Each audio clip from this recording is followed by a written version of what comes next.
all focus on Virginia Tech. You know, after we got back from the weekend and watched it and relived the painful moments of that game where we just were a charity unit and gave the ball away, then we moved on to Virginia Tech. So since that point, that's all we've talked about, it's all we've thought about, and that's what our focus has been. What's going on with the quarterback position right now from your perspective? You know, it's just a matter of making good decisions. You know, game one we had 4 picks, and then from that point forward, you know, Nate has done a nice job protecting the ball for the most part. You know, we had the fumble in the Miami game, which we didn't need there. And then, you know, Chaz had his first game and you know, made some poor decisions. And so, you know, I don't know what to say. You know, you know, the one was a screen, you know, and the other ones, you know, I mean, it wasn't under duress. You just got to go through your reads of progressions and make good decisions. And again, he hasn't played ball in a long time, so obviously he had to knock the rust off, and you just got to keep working and keep getting it improved. Where is his head at right now? You know, considering how low his confidence could be coming off a game like that. Oh, it was hard. You know, it was like he competes and he practices hard and he wants to do good and he cares about his teammates. So obviously it was hard. You know, but you know, you got to man up and show up next day and keep working and keep improving. Has he done that? Has he responded the way you wanted him to respond? He's been working hard, you know, and he's understanding what he's seeing, and he's giving a lot of effort. Are you surprised that he didn't show better in the Miami game, because that was the only game that he had to worry about for all the time that he's been out? Well, you know, sometimes that backfires on you, where you put so much pressure on yourself, and that's all he could think about. And sometimes guys force things and push things because you are so geeked up about that performance.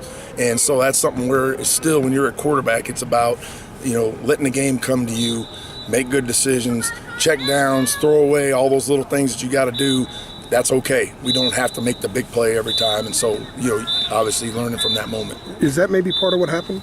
Maybe he was a little amped up too much? You know, like I said, it's hard for me to say that. I know that the kid was extremely excited to play and ready to go. You know, he did a really good job with his feet in the game. He did some really good things on the ground, and I just think that, you know, for whatever reason, it happened. Can you put a finger on why that position, the quarterback position, is so inconsistent for this offense?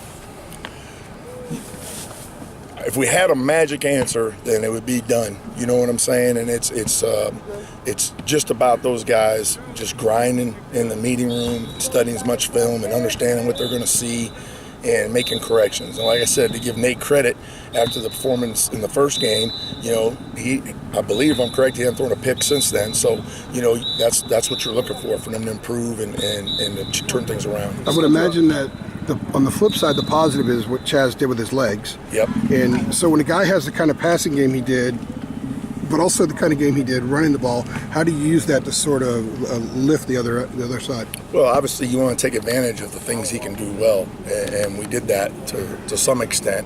And, you know, you can grow in that area, but to be effective in this offense and really any offense, you have to have some kind of balance. And, you know, and we believe he can do that. So, but again, the way he ran in that game, it poses a lot of things for you that you can do that can be tough on defenses. Given that success of the running game, and obviously 3 good running backs have been productive on the offensive line, is there thoughts to just be more committed to the run game, be more diverse with that, and since the passing game has struggled?